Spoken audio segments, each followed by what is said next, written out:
In this campaign, we've had two very different perspectives on what should be done on the big banks. Now, in the economic recession that we had about 8 years ago, there was an acknowledgement at the time that the banks were too big, that if they failed, the shocks radiating out from that would do irreparable damage to our economy. And so we seemed to accept at the time that we should probably get away from this system, that we should move to a position where the banks are not too big to fail.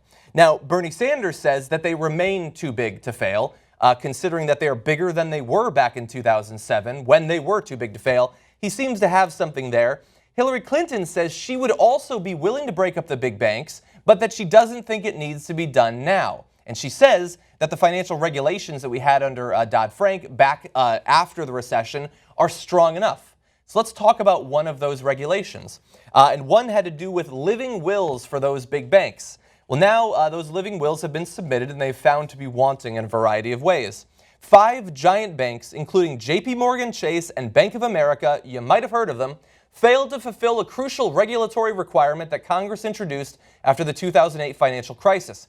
Congress demanded that big banks regularly provide regulators with careful plans, also known as living wills, for how they would enter bankruptcy in an orderly fashion. Basically, they had to write a big report saying why they were not too big to fail. And bad timing for them, those reports were due this week. The Federal Reserve and the F.D.I.C. found that the plans of 5 banks were not credible or would not facilitate an orderly resolution under the United States Bankruptcy Code. Now, they now have until October to revise those flawed plans that could cripple the U.S. economy. Now, what happens if they again fail in October, as seems likely to happen since they've had years to work on this already? If, after any such adjustments, which the banks will make to their plans, the Fed and the FDIC are still dissatisfied with the living wills, they can impose restrictions on the bank's activities or make them raise their capital levels, which in practice means using less borrowed money to finance their business. If after 2 years the regulators think the plans are still deficient, they can require the banks to sell off assets and businesses with the aim of making them less complex and simpler to unwind in a bankruptcy.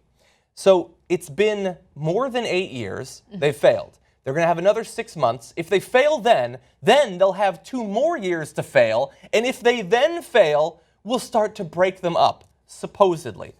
I don't believe the system set up that way is actually going to function that way, especially if Hillary Clinton is the president at that time. Maybe I'm being overly harsh.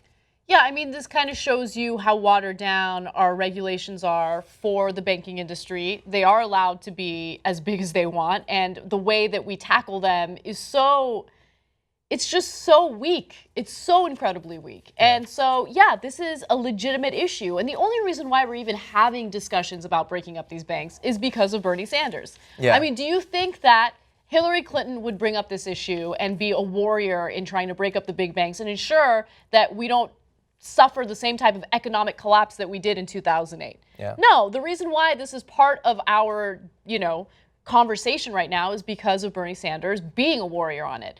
Of course, I mean, forget the Republican side. They don't care about this issue. I think that this is absolutely perfect timing that this has happened now because we have a primary coming up in New York. I looked it up. Wall Street is in New York. A lot of these big banks, their headquarters are in New York. And we also happen to have debates coming up very soon, in time to have political consequences.